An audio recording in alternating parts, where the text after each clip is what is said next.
తెలుగు ప్రజలారా, ఒక కుటుంబంగా ఉన్న మీతో ఈ ఇంపార్టెంట్ చాలా ప్రాముఖ్యమైన విషయం షేర్ చేసుకోవాలని ఆశిస్తున్నాను. మీ ప్రార్థన నాకు ఎంతో అవసరం ఉంది. ఆగస్టు 1ని నేను నిమిషా ప్రియను విడుదల చేయడానికి వెళ్ళి మరణశిక్షను తప్పించి సుప్రీం కోర్ట్ ఆఫ్ ఇండియా ఢిల్లీలో ఈ బెట్టింగ్ యాప్ కేసులు ఉందని నేను యమీన్ ప్రక్కనున్న ఒమాన్ నుంచి వచ్చాను. నిద్రాహారాలు లేకుండా డైరెక్ట్గా కోర్టుకెళ్ళి మొన్న మధ్యాహ్నం 1:20 సుప్రీంకోర్టు 2లో ఆనరబుల్ జస్టిస్ సూర్యకాంత్ గారి ముందు వాదనలు వినిపించాను. అయ్యా, నేను ఇప్పుడే నిమిషా ప్రియ 20 రోజుల నుండి వచ్చాను అంటే ఆయన అన్నారు, చాలా సాటిస్ఫైడ్ కదా మీరు మరణశిక్ష తప్పించినందుకు. లేదు సార్, నేను ఆవిడ ఇండియా తీసుకొచ్చినంత వరకు పోరాడుతాను, కొన్ని ఇబ్బందులు ఉన్నాయి, కానీ ఇప్పుడు ఇక్కడికి ఎందుకు వచ్చానంటే ఈ బెట్టింగ్ యాప్ కేసు ద్వారా 30 కోట్ల యువతి యువకులకు ఇంకా ఎక్కువ మందికి ఎంతో నష్టం జరుగుతుంది. కొన్ని 100,000 మంది ఆత్మహత్యలు చేసుకున్నారు. 1100 మంది celebrities, god of the cricketer Sachin Tendulkar లాంటి వాళ్ళు యాప్ పట్టుకొని ఇది చాలా మంచి యాప్ అని అంటున్నారు. తెలంగాణ గవర్నమెంట్ ఎఫ్ఐఆర్లు పెట్టి 25 మంది యాక్టర్ని ఇన్వెస్టిగేట్ చేస్తుంది.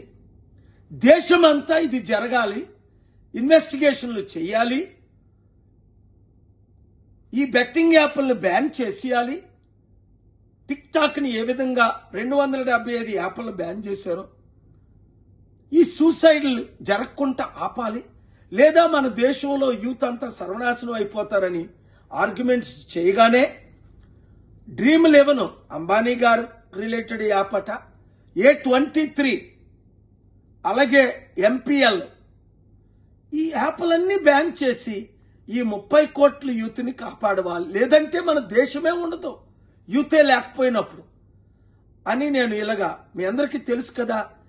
కామారెడ్డి రైతుల గురించి పోరాడాను, స్టీల్ ప్లాంట్ అమ్మకుంటా ఆపడానికి పోరాను, ప్రత్యేక హోదా గురించి పోరాడాను, ప్రవీణ్ పగడాల గురించి పోరాడాను, ఇల్లీగల్ కన్స్ట్రక్షన్స్ జరుగుతుంటే ఆపడానికి పోరాడాను. ప్రతి ఒక్క పోరాటంలో నేను ముందున్నాను మీ ప్రార్థనల ద్వారా. అయితే ఇది ఎంత 8 లక్షల కోట్లు బెట్టింగ్ యాప్ అని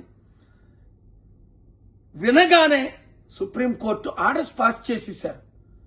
29 రాష్ట్రాలు ఆగస్టు 18 లోపున కౌంటర్ వేయండి, సెంట్రల్ గవర్నమెంట్ కి ఇంకొక 2 వారాలే సమయం ఇస్తున్నాను, మే 23ని కౌంటర్ అడిగాను. అలాగే ఈ యాక్టర్స్, ఈ ఓనర్స్, ముఖ్యంగా ఈ యాపిల్ గూగుల్ వాళ్ళు, డబ్బున్న వాళ్ళు 1000 కోట్లు ఉన్న వారు లక్షల కోట్లు సంపాదిస్తున్నారు, డబ్బు లేని వారు ప్రాణాలు తీసుకుంటున్నారు.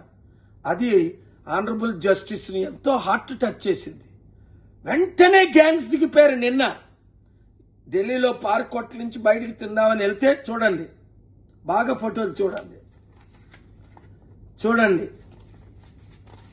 ఈ ఆటో డ్రైవర్ చూడండి, ఆటో ఏం జరిగిందో చెప్తాను. నేను ఇలాగ వెళ్తుంటే అడ్డీశారు. దాదాపు 20 నిమిషాలు నేను అసిస్టెంట్తో పాటు ఇటు తిప్పి అటు తిప్పి కిడ్నాప్ చేయడానికి ప్రయత్నించారు, ఎత్తుకు వెళ్ళడానికి.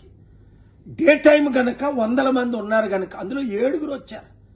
కారులో 4 ఆటోలు, 2 ఇటు బ్లాక్ చేసేసారు, అటు వెళ్ళకుంటాను.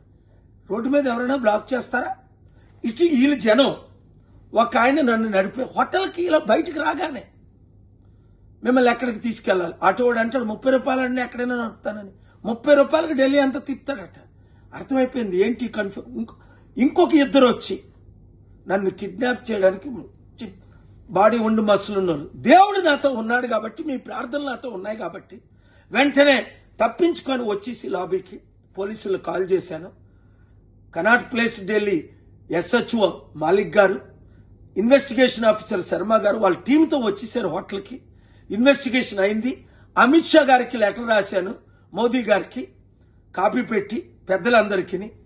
మీకెందుకు చెప్తున్నానంటే నా ప్రాణం పోయినా పర్వాలేదు కానీ మీరు మాత్రం ప్రార్థించండి. ఈ అవినీతి పరులు మార్పు చెందినంత వరకు ఈ దుష్టులు దుర్మార్గులు మారినంత వరకు నా పోరాటం జరుగుతూనే ఉంటది. ఈ వీడియో అందరికీ షేర్ చేయండి. మార్పు రావాలి. ఆ మార్పు మనమే తేవాలి.